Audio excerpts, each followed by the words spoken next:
واحترام الآخر. تحت شعار مصر بكرة أحلى، نظم طلاب 19 كلية ومعهدا للإعلام يمثلون الجامعات الحكومية والخاصة مهرجان الكاميرا الشخصية والموبايل والصور الفوتوغرافية، عبر من خلاله طلاب الإعلام عن رؤاهم حول النهوض بالوطن والانطلاق نحو المستقبل. نماذج من أعمال طلاب 19 كلية ومعهدا وقسما للإعلام يمثلون الجامعات الحكومية والخاصة إلى جانب جامعة الأزهر. هذه الأعمال شارك بها الطلاب ضمن فعاليات مهرجان الأفلام والصور الفوتوغرافية التي يتم إنتاجها عن طريق الكاميرا الشخصية والتليفون المحمول، حيث نظموا المهرجان في دورته الحالية الثالثة تحت شعار مصر بكرة أحلى. مجموعة الطلبة تتقابل مع بعضها في الجامعات المختلفة، كل جامعة بيبقى لها ابروش او مدخل، كل جامعة بيبقى الطلبة ليهم كرييشن مختلفة. بس نوع من التبادل بين الاساتذة وبين الطلاب في مختلف الجامعات، لان في الاخر احنا بنستهدف لخدمة قطاع الاعلام في مصر. هذا القطاع سواء الاعلام الرسمي او الاعلام الحكومي احنا بنقدم لهم، او الاعلام الخاص احنا بنقدم لهم كوادر اعلامية تقدر تشيل حمل الاعلام في المرحلة القادمة.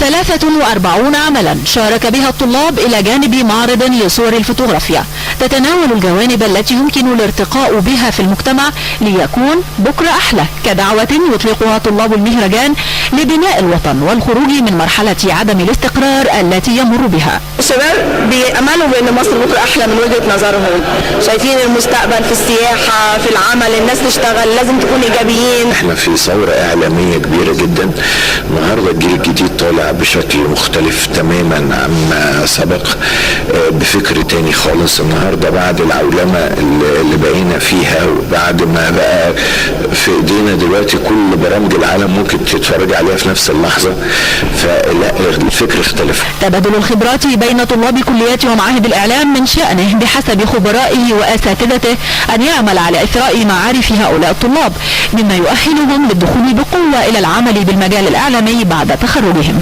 اكتشاف المواهب واختيار بعض الشخصيات التي يمكن ان تمثل اداة من ادوات العمل الاعلامي المستمر في المستقبل. ان احنا بنحضر له كويس، يعني كل الطلاب هنا في كلية الاعلام بيحضروا له كويس، في اللي بيشارك وفي برضه اللي ما بيشاركش. في الاول اللي كنا خايفين اول لما كنا بنشارك، لا دلوقتي خلاص بقينا واثقين من نفسنا. مهارات خاصة يتطلبها العمل الاعلامي، الاحساس بالمجتمع وقضاياه الى جانب الموهبة تثقلها الدراسة الاكاديمية.